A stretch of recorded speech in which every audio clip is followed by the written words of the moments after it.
Hi everyone, Children's Librarian Alicia here. Welcome back. Happy whatever day this is, Thursday.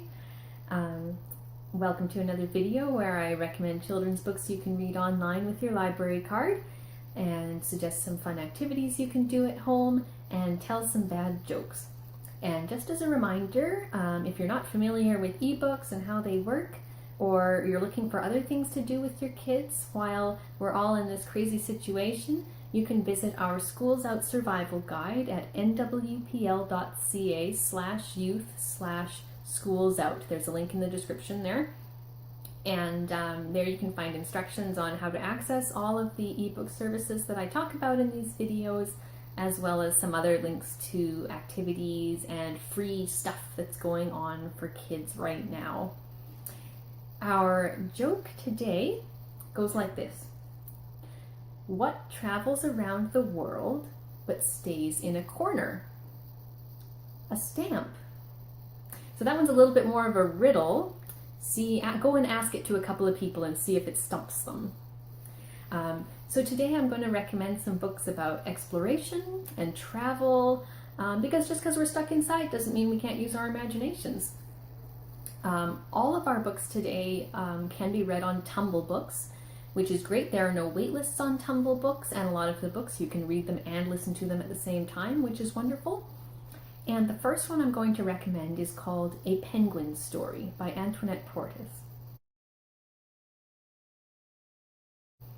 This simple picture book is just about a little penguin whose world is entirely blue and white.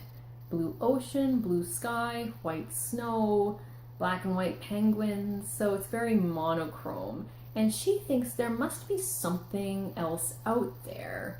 And she wants to find out what that is, so she sets out on a journey and she finds something really, really remarkable. And I'm not going to tell you what it is because it'll spoil the book, but it's a great little picture book about discovery and how rewarding it can be to expand your horizons. So I recommend that one for all ages. Our next book is called A Ticket Around the World by Natalia Diaz. And this is an informational picture book featuring a young boy who travels around the world to visit friends in 13 different countries. And he teaches the reader a little bit about each place as he goes around and shows them how kids in different parts of the world live. This is just a fun introduction to the world with lots of interesting facts for young kids. And you can almost imagine that you're taking a trip around the world too as you go through all of these different countries. So it's a really nice book for younger ones to sort of show them all the different ways that people live around the world. Our last book is a chapter book, and this one is for older kids called Lost in the Backyard by Allison Hughes. And this is a wilderness survival book that is also about exploring not only the wilderness, but exploring new things and expanding your own horizons a little bit. And it's a fairly short book, so for kids who don't want to read a giant tome, but they're a little older, this is a really great recommendation. And the main character in this book is a kid named Flynn he hates the outdoors. He hates it. He doesn't pay attention in his outdoor ed class. He thinks that people who go hiking and camping are totally crazy. He doesn't see any appeal in any of these things. But then he gets lost in the wilderness. Surprise! And he's actually surprised by how many wilderness survival skills he does remember from his classes and from other sources. So this is a shorter novel. It moves pretty quickly, so it's very fast-paced.